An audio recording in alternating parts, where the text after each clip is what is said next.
नमस्कार विद्यार्थी मित्रांनो, माझे नाव रक्षक रघुनाथ भोंगाडे, वर्ग 6 शाळेचे नाव जिल्हा परिषद पूर्व माध्यमिक शाळा गुरुदेवनगर, तालुका दिवसा, जिल्हा अमरावती। आज मी तुम्हाला खूप वर्षांपूर्वीची गोष्ट सांगणार आहे। खूप वर्षांपूर्वी ब्रह्मदेवांनी 2 अस्त्रशस्त्र बनवले आणि त्या दोन्ही अस्त्रशस्त्र खूप ताकदवर होते। आणि त्याची शक्ती एवढी होती की ब्रह्मदेव पण त्यांना सांभाळू शकत नव्हते। मग त्या ब्रह्मदेवांनी महेश्वर आणि विष्णू यांना बनवले आणि महादेवाला सांगितले आणि की हे शस्त्र फक्त तुम्ही सांभाळू शकता, हे शस्त्र तुम्ही तुमच्याजवळ ठेवा।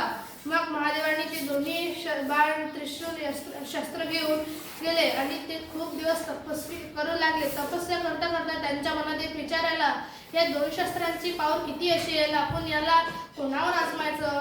मग तेवढ्यातच तिथे ब्रह्मा आणि विष्णू आले आणि ते म्हणाले, महादेव, तुम्ही या शस्त्रांचा उपयोग आमच्यावर करा। आणि ते महादेव आणि ते विष्णू आणि ब्रह्मा सगळे क्रोधित होतात आणि एकमेकांवर प्रहार करू लागतात। तेव्हा महादेवांनी त्यांचे ब्रह्मदेवांनी दिलेले 2 शस्त्र त्यांच्यावर आजमावते आणि ते दोन्ही शस्त्रांनी ब्रह्मदेव आणि विष्णूवर त्याचा परिणाम पाहते। परिणाम तर ते दोघेही तिथे राख बनले। तेव्हा महादेवांना पश्चाताप झाला, हे तर आपण काय केले, सृष्टीचे संचालन आणि परमपिता ब्रह्मालाच मारून टाकले। तेवढ्यात ब्रह्मदेवाच्या राखमधून आणि विष्णूच्या राखमधून एक आवाज झाला, नाही महादेव, मला काहीच झाले नाही, आम्ही तर तुमची लालच कमी करत होतो। तेव्हा महादेवांना पश्चाताप झाला। गोष्टीचे तात्पर्य, कधीही घमंड करू नये।